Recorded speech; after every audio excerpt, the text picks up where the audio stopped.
There was a moment last night where Randy Orton was staring into the eyes of Beth Phoenix and vice versa.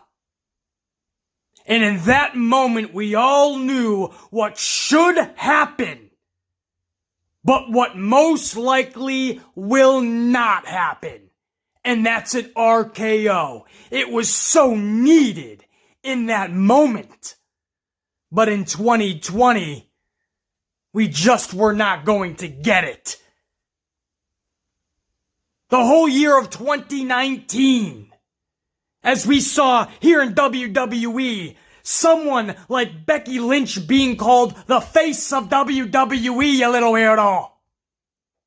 In TNA, Impact, Tessa Blanchard is defeating dudes and capturing their heavyweight championship.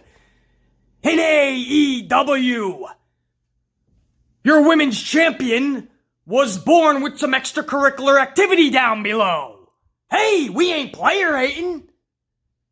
It's cool, whatever you gotta do, dog. Right? I mean, I'm just calling it as is. A truth needs to stand on its own 2 feet, and a fact is a fact. In 2019, those were the headlines. The women were dominating the headlines. Becky Lynch being called the face of the company on all the magazines, on all the video games. Over in Impact, you have Tessa Blanchard defeating dudes and taking their heavyweight championships. Tessa Blanchard, a female on top of the men's division as well. Over in AEW, you have, at least physically, this person born as a dude, transitioned into a woman, entered the women's division in AEW, and actually captured their championship. Whether you think it's right or wrong isn't the point. Whether you're okay with that or not isn't the point. I'm just stating the fact. That's what happened. And we all it circulated the headlines. It was big news topics and stories. As it should be. Each one of those are big stories. WWE is trying to sell us that Becky Lynch is the face. Impact is trying to sell us that Tessa Blanchard is standing on top of their entire company? AEW is telling us that Nyla Rose is their women's champion? Again, whether you agree with all of this or not, whether you accept it or not, whether you're okay with it or not, whether you think it's right or wrong or not, I'm just stating the facts. And I'm stating these facts to get to my actual point, which is here we are in 2020, March the 2nd, and Beth Phoenix receives an RKO, one wrestling move. And there are so many out there that are all up in their feelings. There is a lot of people out there that think this was crossing the line and sending a bad message to society, and especially today's youth. That's how you treat females. But my question is, where were you in 2019? You were okay with it when females were in the ring and beating up the dudes. You were okay with it when they were hoisting up championships and being called the man. But when a pro wrestler performs a pro wrestling move on a pro wrestling show to another pro wrestler, you don't like it. Because it was the female that took the move. Well, you can't have your cake and eat it too. You can't just have it one way, your way, and that's the only way. What's good for the goose is good for the gander.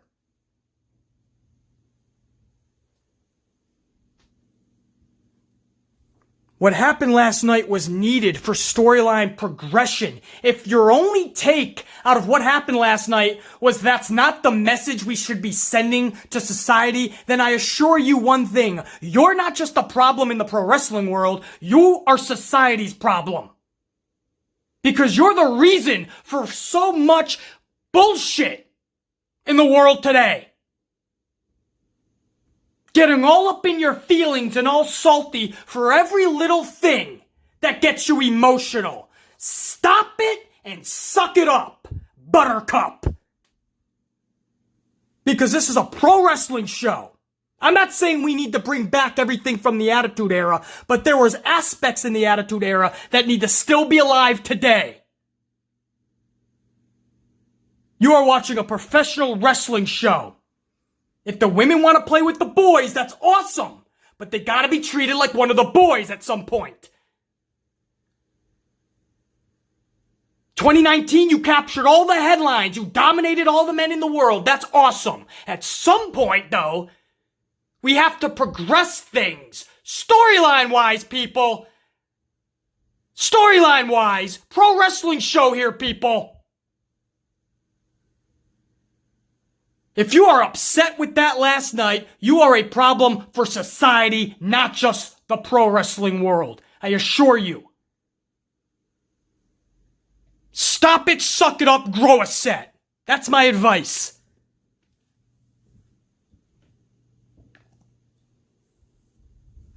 We're going to talk about that, obviously, when we get to the main event later in the night, which was Beth Phoenix, Randy Orton face-to-face. We're also going to talk Becky Lynch. I don't know where the hell they are going with this woman. I don't know where she is going. I'm guessing this was all from her creative dome piece, or lack thereof. If Elton John and Conor McGregor had a baby, it would be Becky Lynch. And in 2020, where we don't know what anybody is anymore, what gender, who is who, you don't have to worry. With Becky Lynch, it's not a boy or a girl. It's a little weirdo. Oh, what are you having? Oh, I'm having a little weirdo. You didn't know? Don't you know it's a little weirdo? That's right. Gender 614 now. Put this in the books. A weirdo. I want to thank you guys for the video I put out this past, what was it, Friday morning? It was an impromptu video about what happened to Bray Wyatt, the travesty. There's still people trying to defend that, by the way. And it's just mind-boggling. When you have to defend something so much to try to defend Vince McMahon, when you have to explain yourself so much to try to defend Vince McMahon, here's a thought. Maybe Vince McMahon was just wrong.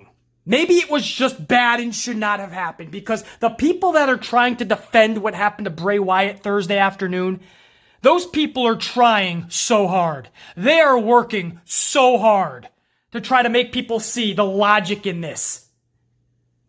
It's psychology. People don't understand. This is great psychology, and this leads to so many great things. No, before you can have psychology, dipshit, you have to have common sense and logic. You can't suspend common sense and logic and go right to psychology, because then psychology will never work, because nobody will actually believe into it. You follow me?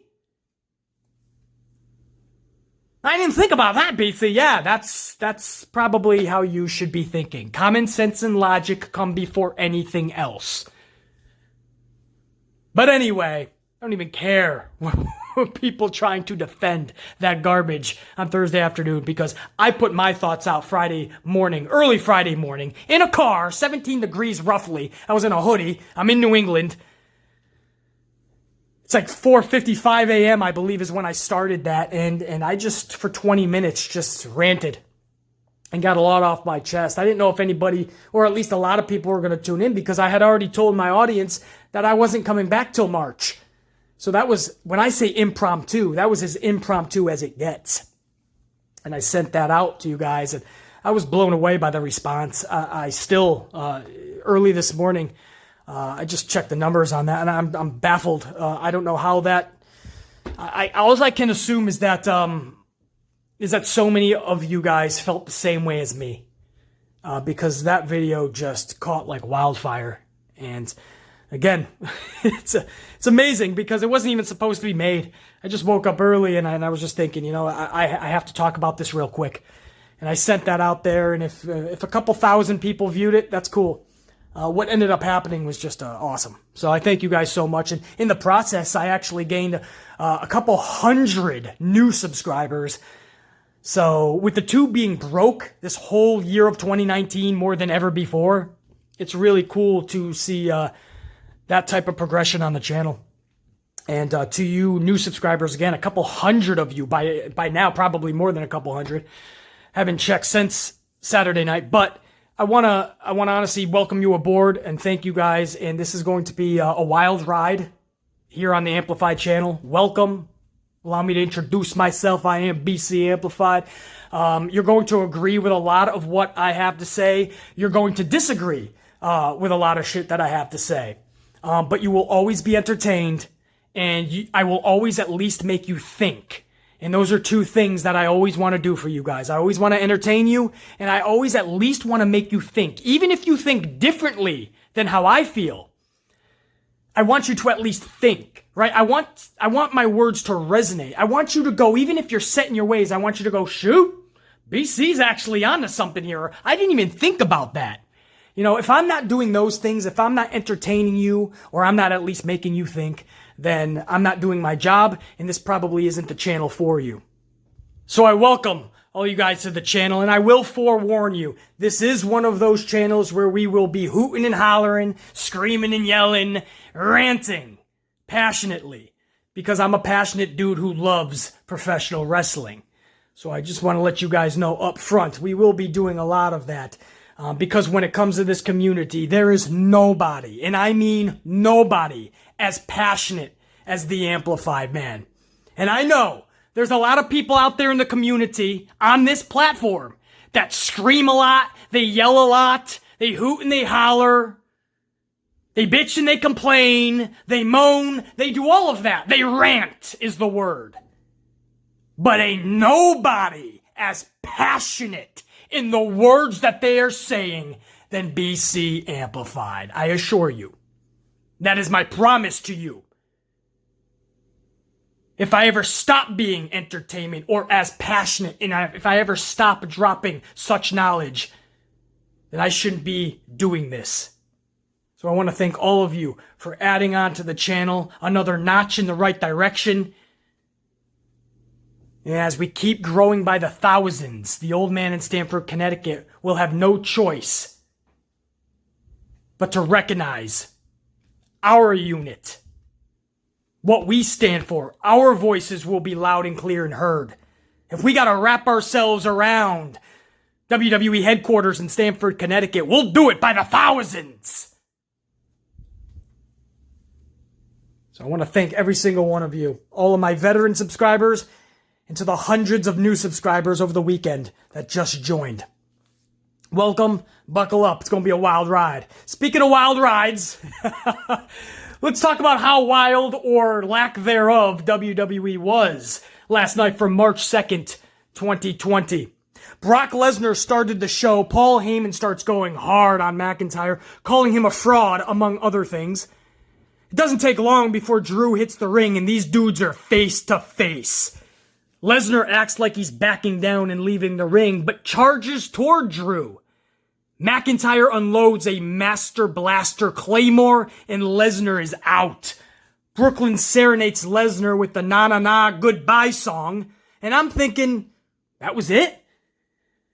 Drew didn't bother to do anything else to Lesnar. He didn't bother to take the title, look at it, hold it up, really send a strong message. Instead, this looks like Drew McIntyre was just walking backstage, saw Brock Lesnar on the monitor, and said, hey, I'm going to go down there real quick. Didn't look like he really wanted to send the message. One Claymore kick, and that was it. Crowd is on Brock Lesnar hardcore. Lesnar hits the top of the ramp, turns around, pissed off at the crowd, and we see Drew McIntyre come out of nowhere.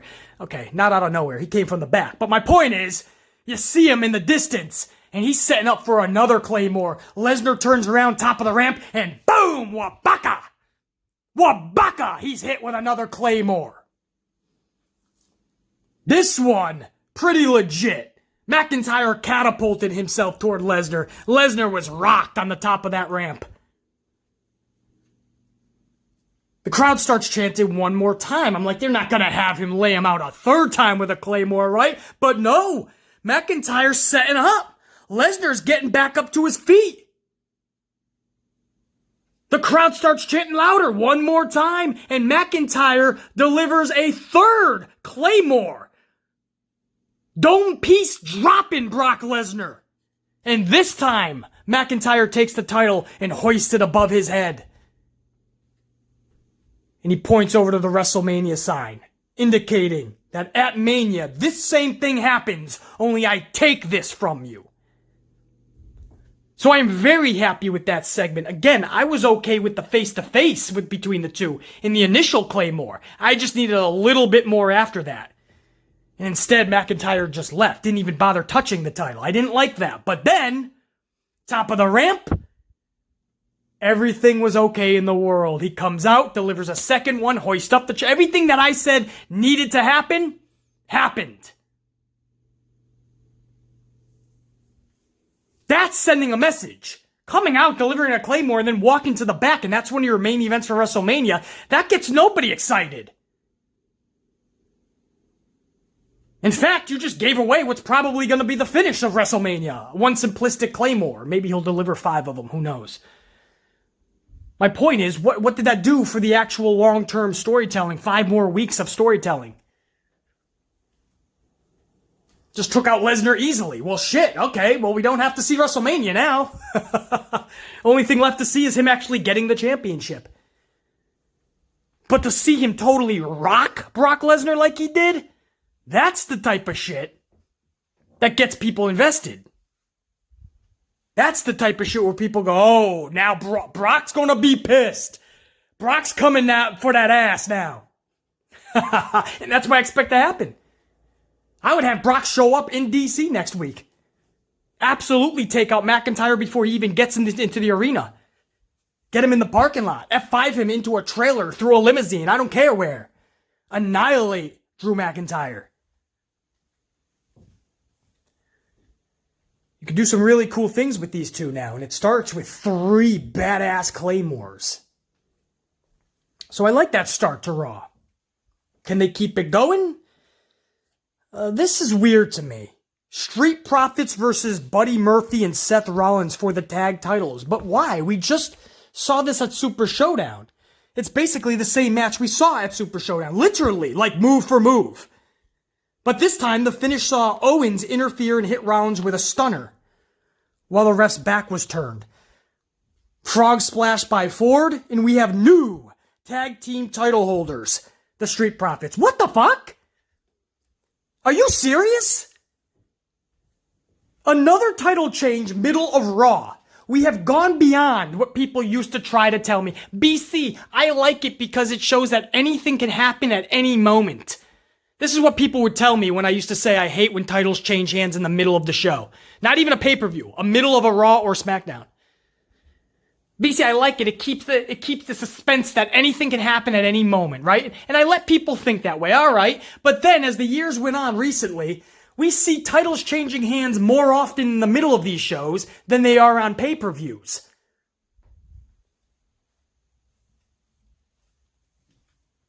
What the fuck are we looking forward to on pay-per-views anymore? Titles are changing more often on the regular shows, and that's A. And then on B, more importantly, if they do change hands at the pay-per-view, it's not a big fucking moment. We're so used to title changes. And then, on top of that, it's the Street Profits. These are the same jokers that for the first 4 months of their main roster career were just glorified Home Shopping Network employees. They were just slinging merchandise for WWE.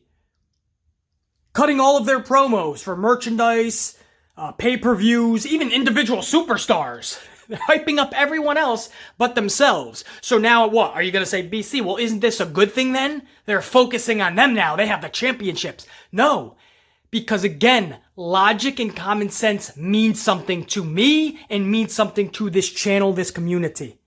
If you don't have logic and common sense, nothing else works, nothing else matters. They're slinging merchandise and running promo ads for everything underneath the WWE banner and flag. Then all of a sudden they're in mediocre matches and losing 70% of them. And now, in their 17th rematch, they're winning tag team championships. In the middle of the show. What? Why? They didn't even bother to build them up to look championship ready and worthy. This is just erratic Vince McMahon booking. Erratic last-minute changes. We're seeing it all over the place. The Fiend's going over to John Cena now. It's going to be Reigns and Goldberg instead of Reigns and The Fiend. Obviously, he wants to set something up with Owens and Rollins.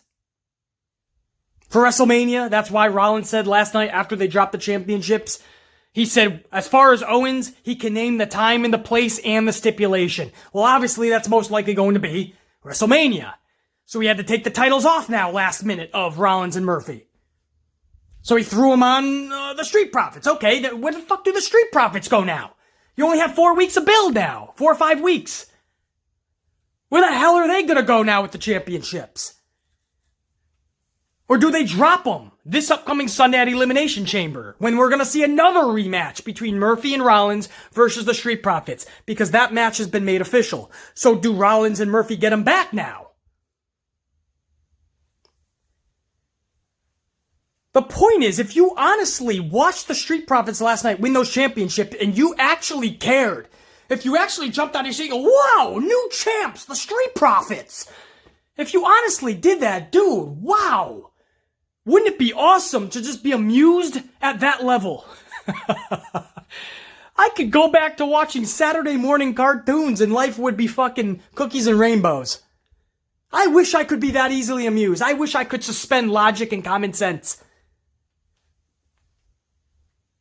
Guys are fucking clowns since the beginning of time on the main roster, and now all of a sudden they're hoisting up belts. I don't know what that says about them, the company, the championships, other than it's all drastically terrible. Literally garbage at the utmost levels.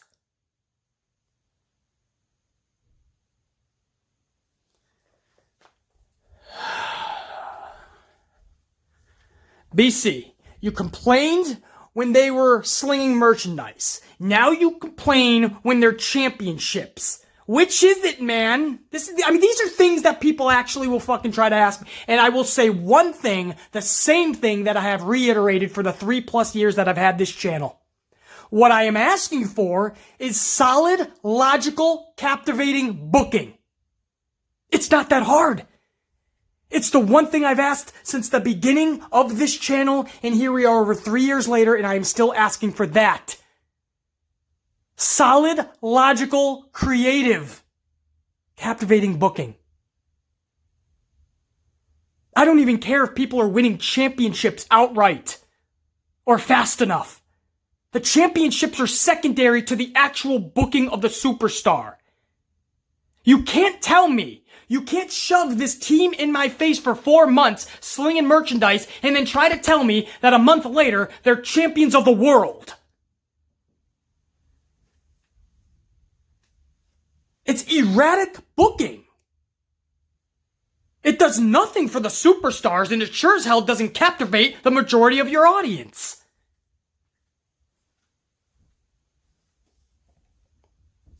So if you try to say I bitched and complained when they were on one side of the spectrum, and now they're on the total other side of the spectrum and I'm bitching and complaining, you're damn right, because the whole middle of the spectrum was never filled in. It's like if you give a kid a crayon and you tell him to draw within the lines. Color within the lines, and all the coloring is outside the lines. WWE doesn't fill in the blanks.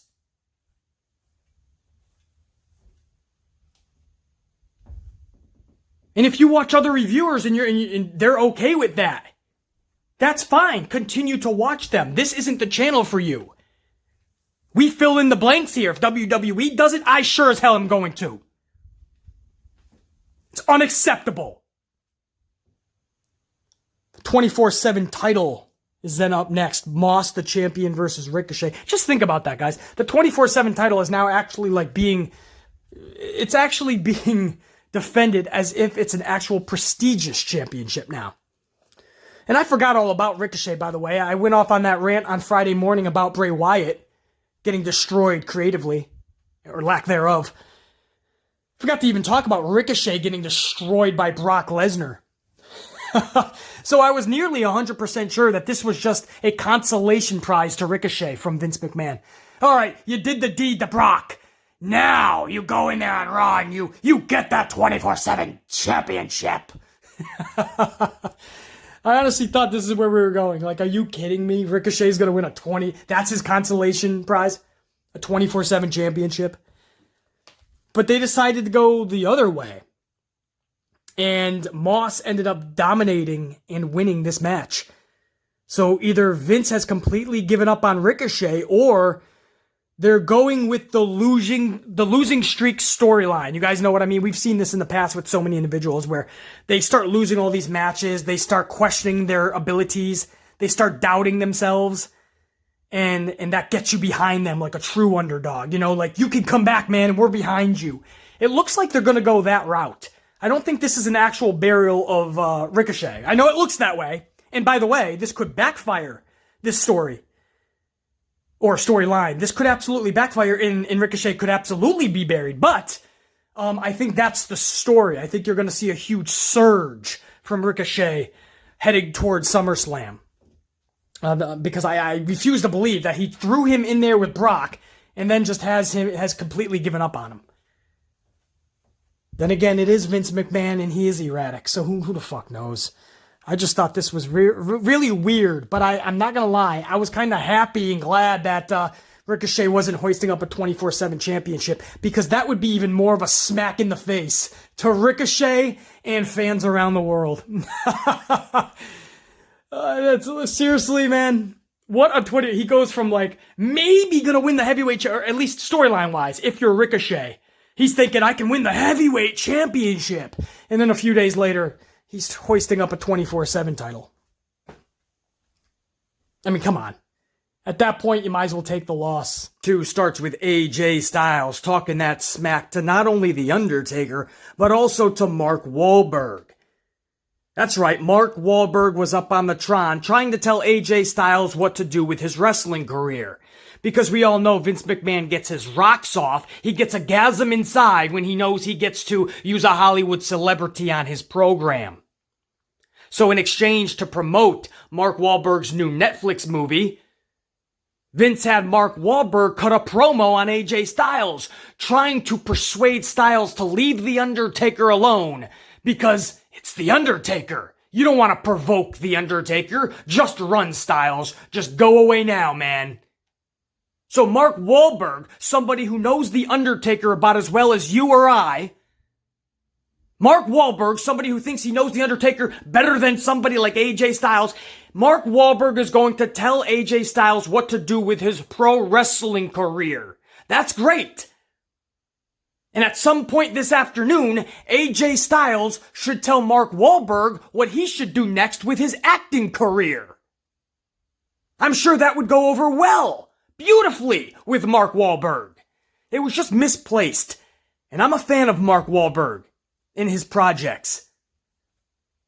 But this just had no place. This was obviously a cheap plug for something that Mark Wahlberg was doing, and after that promo was cut, we find out from the commentary team that his new Netflix movie is premiering this weekend.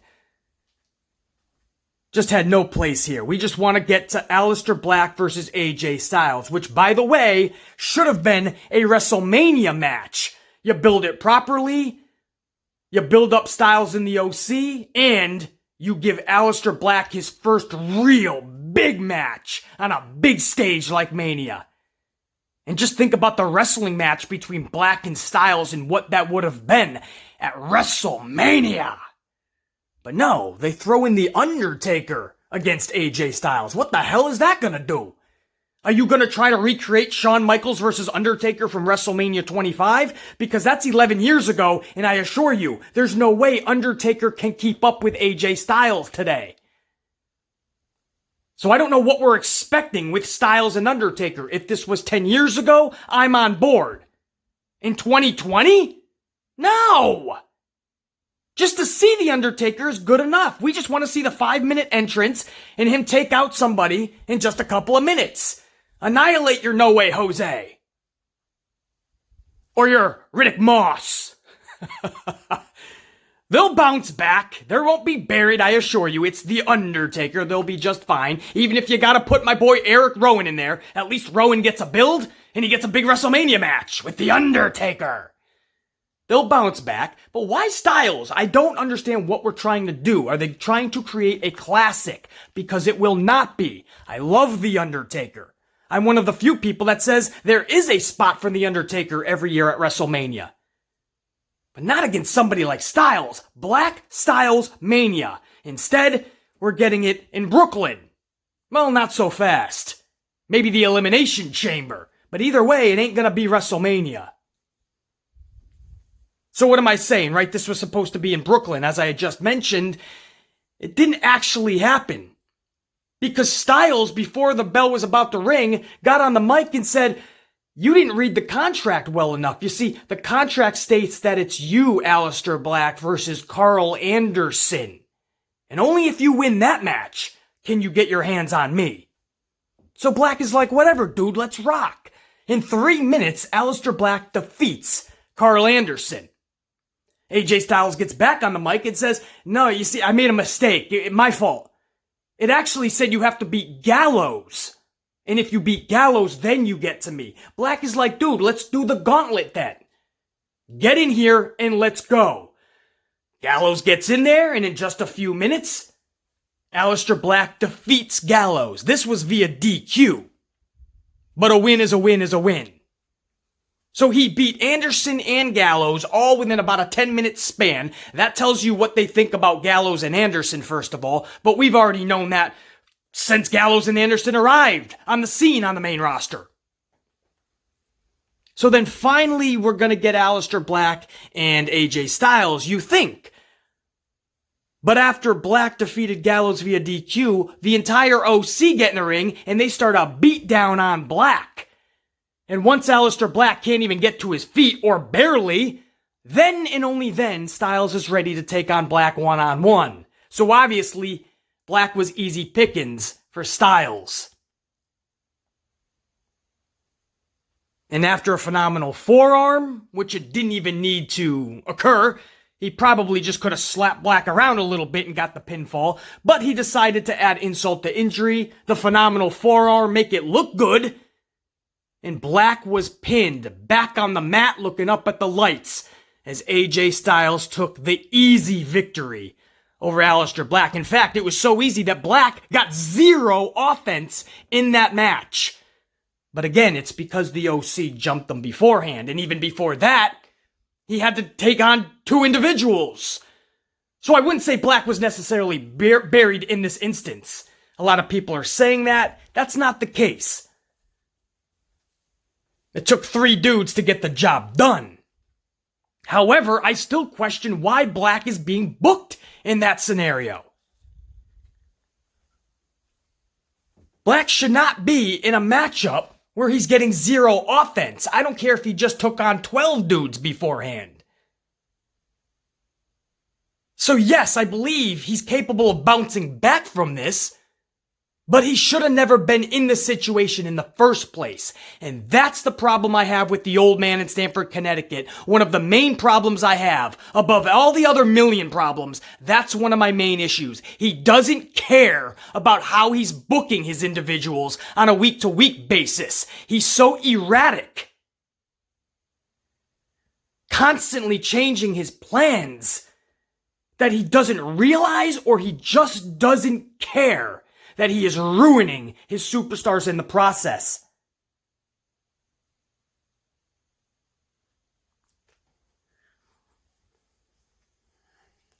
So AJ Styles takes this, and then what? Now we go to Elimination Chamber, maybe?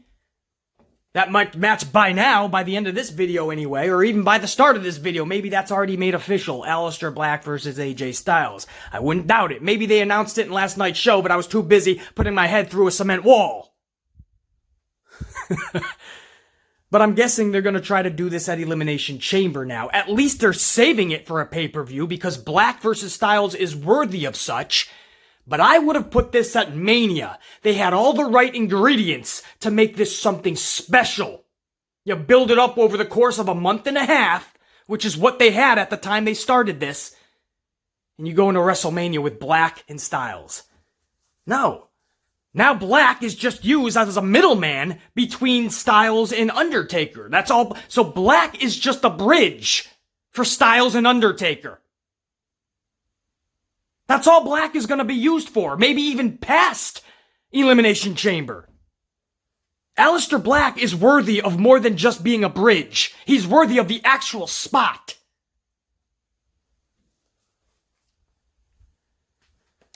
Next up, Liv Morgan took on Ruby Riott. Special guest referee, Sarah Logan. She looks so young. Is she honestly 18? Has somebody checked her ID? Is she at least 18? Because she looks so freaking young, dude. How can anybody ever take Sarah Logan seriously? I mean, it's mind-boggling to me. I'm looking in there and I'm like, who invited this little girl to be a referee? Oh, that's Sarah Logan. So you have all the members of the former Riot Squad in there. And again, this is Morgan versus Ruby Riott. Logan, special guest referee.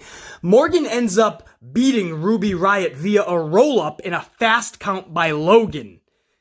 And the fast count was issued because Logan was a little upset about Ruby, because Ruby, on a pin sequence beforehand, thought that the 3 count should have been utilized and thought that the count was slow. So Ruby Riott was like, can you not count to 3, Sarah? Did I not teach you anything? And Logan's like, I counted her shoulders up. What do you want me to do? So Ruby Riott actually pushes Sarah Logan. And before Logan can do any retaliation, that's when Liv Morgan did the roll-up. And Logan was pissed, so she did a fast count. So Morgan ends up with the victory. And after the match, Morgan ends up kicking Ruby Riott upside her dome piece, knocks Ruby Ryan. I need another coffee. Ruby Riott gets dropped to the mat after Morgan gives her a post-match kick, and then Logan ends up taking out Morgan after the match. So everybody's taken out except Sarah Logan. Logan is standing tall with her former Riot Squad members dropped. And this is supposed to get you excited for the Elimination Chamber Raw Women's match, because those are 3 of the 6 individuals. Now, if you're wondering about the other 3 individuals, well, of course, you have Natty, and you have Shayna Baszler and Asuka. Now, there was supposed to be a match, and this was ending hour number 2 and leading us into hour number 3. This was Asuka versus Shayna Baszler. However, before the match, they announced that Asuka had a wrist injury and could not compete. That is absolute bogus and bullshit. Because why would you make the match in the first place if Asuka was injured? I mean, wouldn't you have known that before Raw went off the air? And by before, I mean like early that morning. The night before you would know that, actually. But no. A couple of hours before Raw even hit the airwaves, they send out something on social media or a press release that Asuka can't go in the ring. Well, you didn't know that earlier that morning. You didn't know that night beforehand. You kept promoting and promoting and promoting until the last very minute. So it's either a bogus injury or they knew about it and they still promoted to try to get viewers excited at the last second. They're like, no, Shayna's going to take on Kairi Sane. Now, if this was NXT, we know what Shayna Baszler and Kairi Sane can do because we've seen them take on each other on more than one occasion. And we knew they were good. But on the main roster, I wasn't expecting a lot. And I didn't get a lot, unfortunately. This was Kairi Sane versus Shayna Baszler. It just was not a very good match. And for some reason, they paraded Becky Lynch out there, again, for no reason. She did nothing. Literally nothing.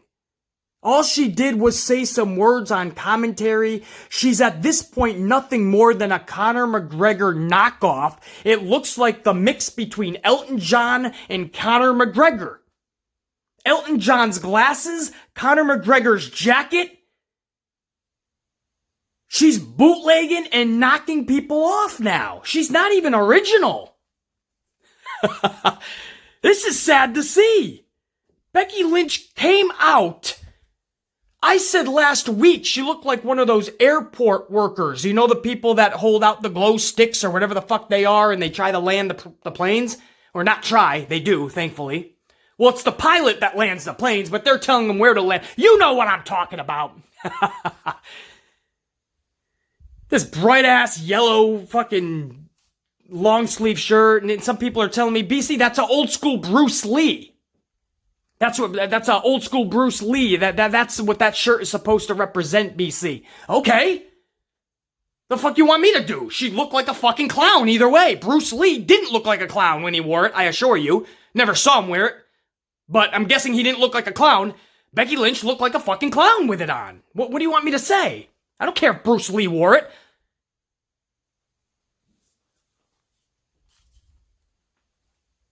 And then this week, she ups the ante and has this ridiculous looking yellow fur coat straight out of Conor McGregor's closet. She completely raided Elton John's closet, found his most obnoxious sunglasses. She starts wearing the King's crown, Jerry Lawler's crown, at commentary. I mean, I don't know what she's on, but this is sad to watch. Completely sad to watch. Baszler ends up tapping out Kyrie, and after the match, Becky starts screaming from commentary, "I ain't got my wrestling boots on, but I'll fight ya. I ain't got my wrestling boots on, but I'll fight ya."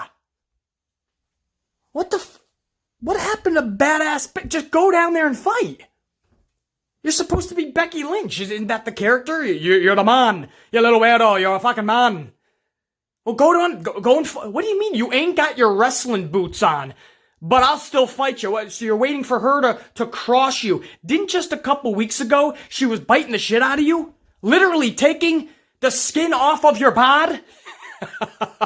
Weren't you so furious? And now you're sitting at commentary, she's right there, and you're like, "I ain't got my boots on, but if you walk by me, I'll still fight ya."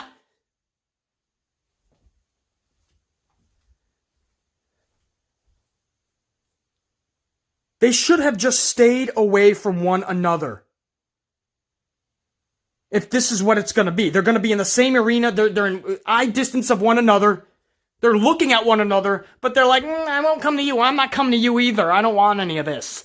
Come on, it's supposed to be badass where you're keeping them away from one another. And if they accidentally come across each other backstage, and the security that is placed within them because McMahon knows the volatile situation. It's the same storyline I would have pitched for Becky and Ronda last year.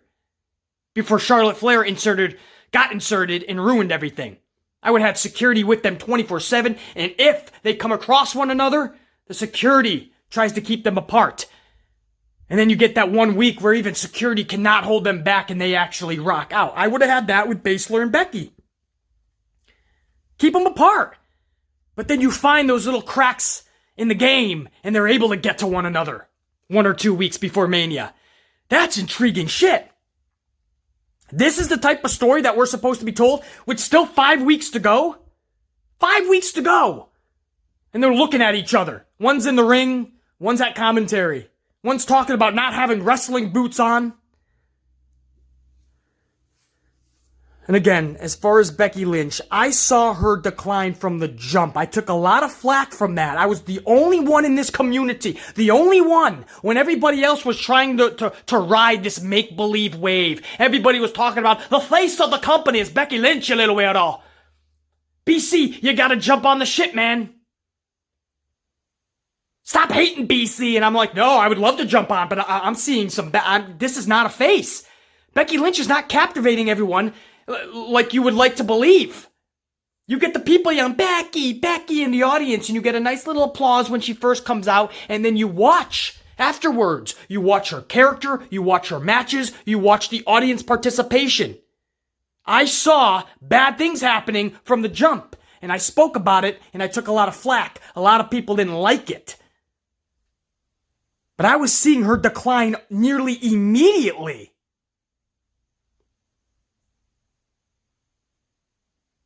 But even I will admit that I'm amazed at how far she has fallen. Within the last few weeks, she did something to her character that is over the top ridiculous, over the top obnoxious, over the top in general. Sometimes that could be a good thing, and I'm guessing that's what she was hoping was going to connect. The I don't care attitude, and people can sometimes like that. Even if they hate it, they still will tune in, right? They're so obnoxious. They're so ridiculous. I have to see what they're going to do next. Or I love the fact that they just don't care. There's something about that that's intriguing to me and captivating because most human beings do care. Even when they say they don't, they do. And they would do anything to just not care. So a character that you see just not giving any fucks, it's like a magnet. You're attracted to that. And I think that's what Becky was going for. Unfortunately for Becky, it's the opposite that happened. This is an absolute joke and a clown. It's a sideshow. Nobody's looking at Becky and going, that's cool. She's badass. I want to be like that. And we can finally, at least now, all of us, we can finally admit what I have been saying for the past year. Becky Lynch is not a face of the company. We can finally admit that now, right, guys? I mean, that's not even the same character as a month ago. This is a heel character, legit now. This is just somebody that you just want to, just despise. I suspect with this type of character that in just a few weeks, even the Becky chants from her diehard loyalists will finally come to an end. Because even they, I saw last night, even they are getting annoyed at this. But it's still sad because I actually don't mind Becky Lynch. I'm hard on her booking, and I'm hard on her a lot of the times because I saw the trajectory, and I tried to help the situation. I tried to say, hey, Becky, you might want to listen to this. Hey, Vince, you might want somebody, because I see this going in a downward spiral. Well, nobody wanted to listen. I took a lot of flack, and when it was all said and done, of course I was right. I'm not shocked. I know my diehard loyalists aren't shocked. The Amplified Man was right again. Wow, shocker. No, not really, right? We all saw this coming a mile away. And for those that didn't, you're blindsided. You're shocked. You shouldn't have been. What you should be doing is listen to the Ant-Man. I know what I'm talking about, dude. Listen to my words and actually contemplate them. Let him go through your dome piece. Let it sizzle there a little bit. You'll understand what I'm saying is to try to help these characters, to try to help the storylines and the feuds, to help the damn company.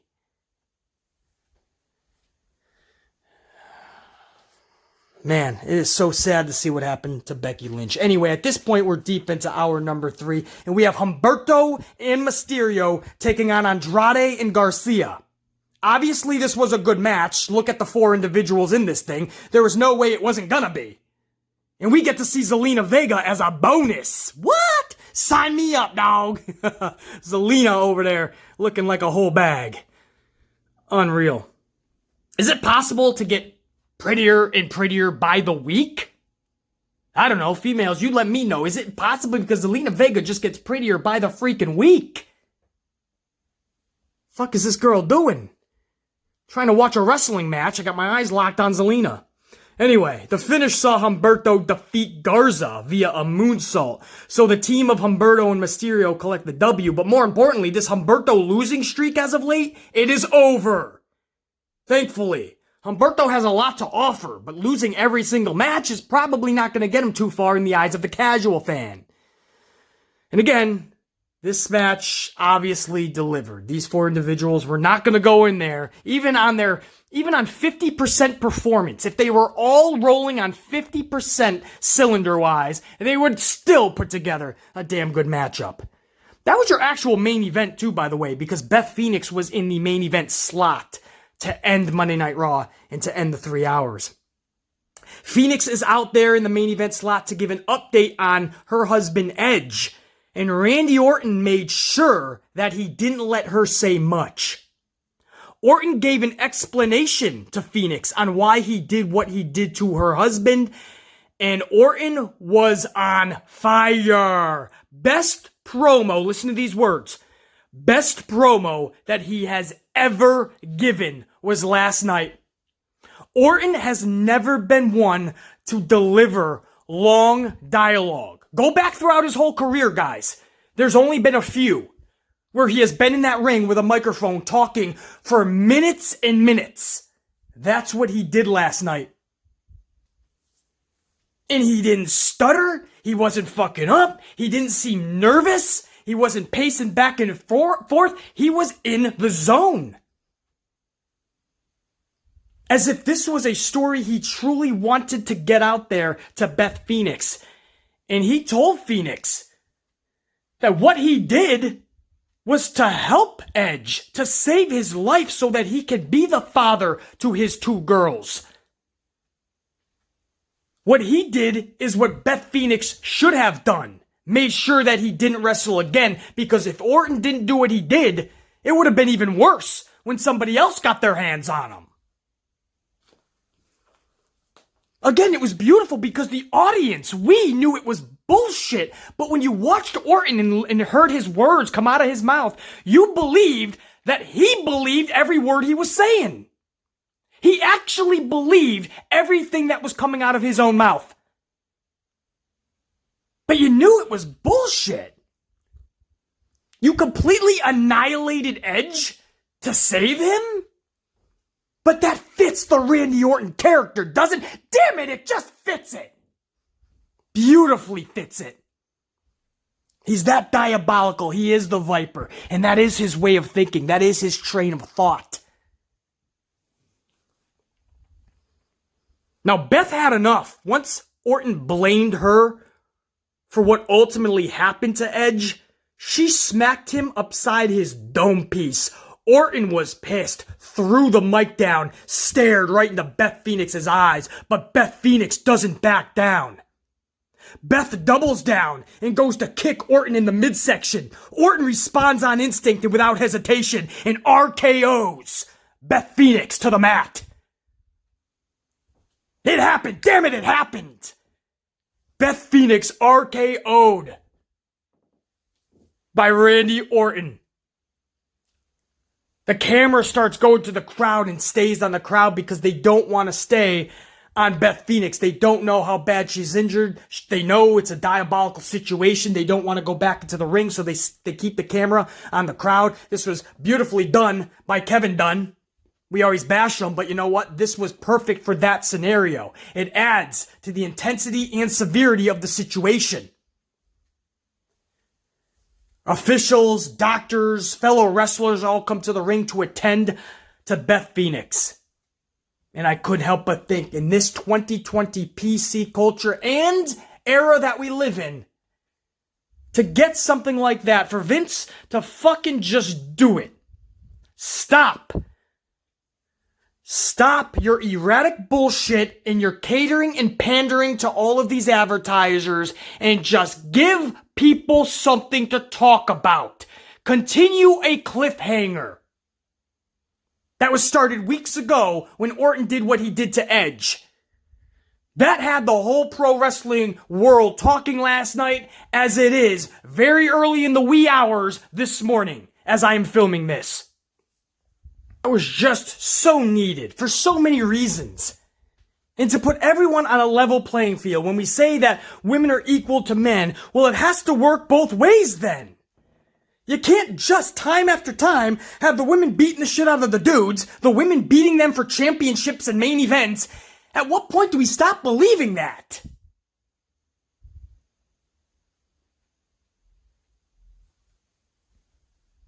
It was refreshing to see that happen last night. And there's gonna be Joe Schmoes and Jane dipshits out there in the community that are saying, this is a bad example to set for today's youth. You can't do that to the females. But you can't have your cake and eat it too. You can't have it both ways. You're absolutely fine with them kicking the shit out of the man in the match. You're fine with them taking titles. You're fine with them jumping them. It's great when the women comes out on top. But when a dude does a wrestling move during a entertainment wrestling show, that's not acceptable. Then they shouldn't be in there anyway with the man, right? Which is it? Which is it? You just want them in there when they're beating up the man. I get it, but how long do we play that tune for? We just go on for the next 5 to 10 years with when does that get old and stale?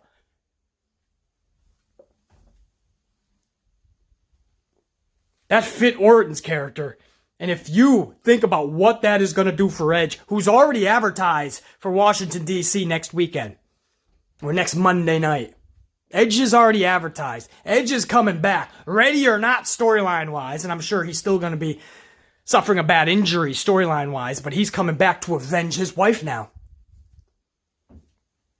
I mean, this Orton Edge thing, when you think about WrestleMania, and the matches aren't even bad, it's just how we set them up is what lacks for me. I don't care about Cena and Fiend right now. I want to. On paper, I'd be like, okay, Cena and The Fiend, but I've already seen Bray Wyatt and John Cena before at Mania, but on paper, that could be good, right? How did we get there? And that's where it's a travesty. Goldberg versus Roman Reigns. How the fuck did we get to that? Dude just shows up and says, I want a match with you and your title. I need to care about these matches, man. Becky Lynch and Shayna Baszler should be badass. Instead, I'm getting Shayna Baszler versus Elton John.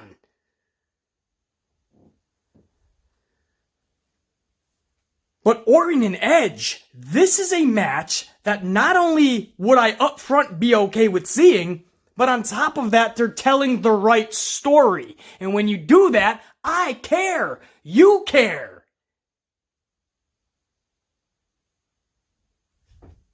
It's not a hard concept. You get two people that people actually want to see in the ring, you give them a badass storyline, give them flawless booking, and you have an ultimate feud going. It's not rocket science. This company just refuses to give a shit.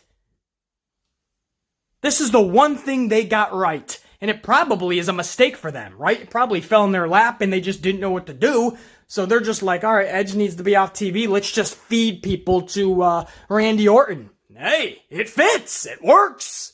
You get somebody brilliant like Matt Hardy in that role who played it off beautifully for 2 weeks before he departed WWE. And then you get somebody like Beth Phoenix in there who obviously is a natural storyteller in her own right. But on top of that, the husband, the wife, oh, you never know anymore. The wife of Edge. I mean, it's a beautiful thing to watch. So anybody upset with that RKO last night, that's on you. Please, when you speak out about it and negatively about it, that's cool. But speak for yourself. Because there are many like yours truly that absolutely love that last night. And everybody is always telling me, stop being so negative. Sit back and just enjoy it, basically. Well, guess what I did during that ending segment? I sat back and I enjoyed it. That was awesome. We don't need the Attitude Era back necessarily. What we want, though, is aspects of it back. We need to stop being so pissy. We need to stop being so offended by everything. We need to stop letting every little thing that comes across our pro wrestling entertainment show get to us and get us all up in our feelings. That has to stop. Last night, a professional wrestler took a professional wrestling move on a professional wrestling entertainment show. That's what happened. Okay, what happens in your household, okay, what's happening with mommy and daddy, that's on them.